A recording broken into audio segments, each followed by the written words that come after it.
Oh, what's going on? The photon pressure is knocking me over. Welcome, friends. We are back talking Futurama, Season 12, Episode 6. This is the one entitled Attack of the Clothes. Now, there will be spoilers ahead, so if those are not for you, take heed. This is your last warning. Let's crack on with it. Alright, so now that we've officially passed that halfway point in Season 12, I have to say this is a definite marked improvement over Season 11 in one key aspect. Well, I guess two key aspects, but one thing that was really grinding my gears all the way back in Season 11, and that is feeling like it's taking place in a lived-in, comprehensive, cohesive universe. For some reason, Season 11 felt a lot more hollow and a lot less lived-in than the universe of Season 12. Now, I say that, but Season 12 hasn't had any real standout stellar episodes. This one here, Attack of the Clothes, another serviceable, pretty decent episode that feels like it could slot into older Futurama. I liked this episode a lot more on my second watch than I did when I first watched it. I do feel like there's some imbalance with the storytelling. That may be a personal issue on my front, but the main thrusts of the episode kept my attention throughout, even though some of them weren't in the balance I would have preferred. So while the main storyline here is the professor deciding to go into the fashion business, an environmental message, a classism, a fashion message, all of those things being interwoven, there were a lot of nice callbacks to older Futurama characters, and those are the things that added a little bit more of the nuanced, lived-in feeling I was talking about a little bit earlier. We get confirmation that Calculon is back. Somehow, some way, he's back from the dead, and I kind of like the fact that they didn't really throw any explanation there. He just now exists in the universe again, so kudos to that. I liked seeing him. I liked seeing some of the other callbacks to newer Futurama episodes, like that little cupcake person who is now doing the circuit as a star. Along the same lines, bringing Wernstrom back, who has been a key component of background stories since the very earliest days of Futurama, as well as the Harlem Globetrotters and the whole professor vying for accolades in the community of science. Always nice to see that, even though I don't think a lot of the jokes landed in that science fair as much as they probably wanted. But it was nice to see Bill Nye here, and with the environmental message in this episode, I was a bit surprised we didn't get Al Gore back into the picture because he was such a staple of some of those earlier Futurama episodes, but I can't have everything, I suppose.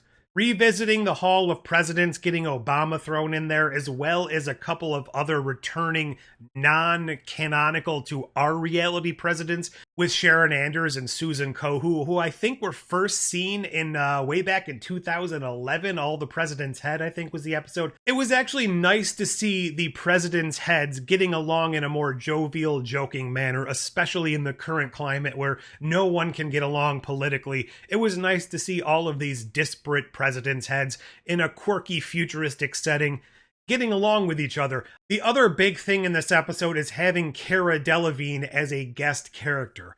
I didn't dislike her in the episode. I actually liked her for what she did, but I don't see why she was intrinsically needed for the episode, I guess I could say.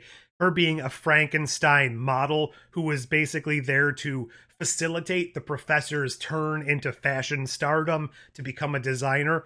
It all worked for the storyline, but it just felt a little bit unnatural as to why was she even in this role? Was it just they wanted her for the part? Did she contact them and say, I want to be in the show, and they wrote her a part? It didn't feel 100% integrated into the world, into the story. But again, that's not to downplay her actual contributions to the episode. I thought she did a great job with what she had. It just felt a bit jarring, I guess you could say. And does that qualify as a joke because her head was living in a jar?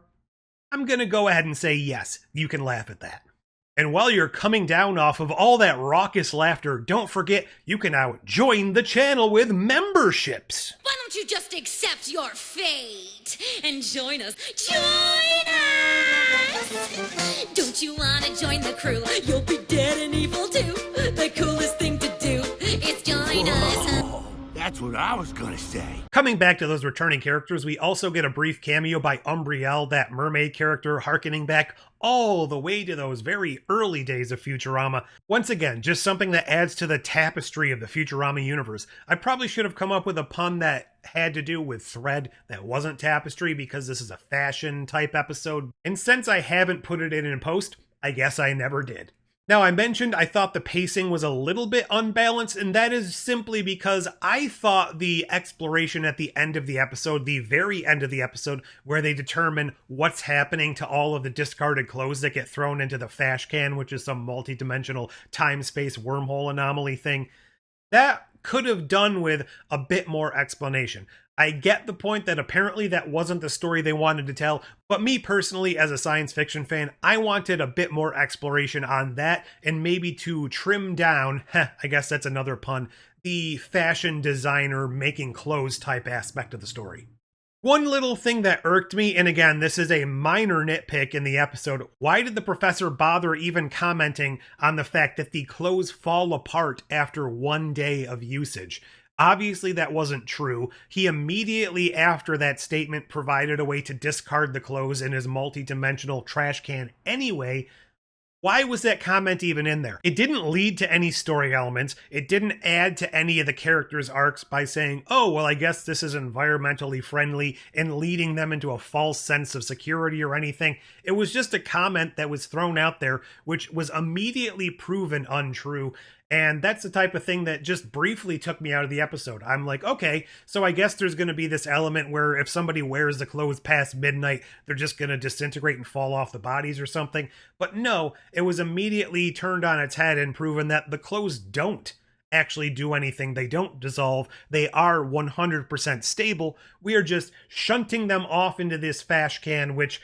again, it wasn't really a twist. You could see it coming from the very start that these clothes were actually being thrown away into the future of Earth, and it was going to eventually lead to the downfall of civilization or whatever.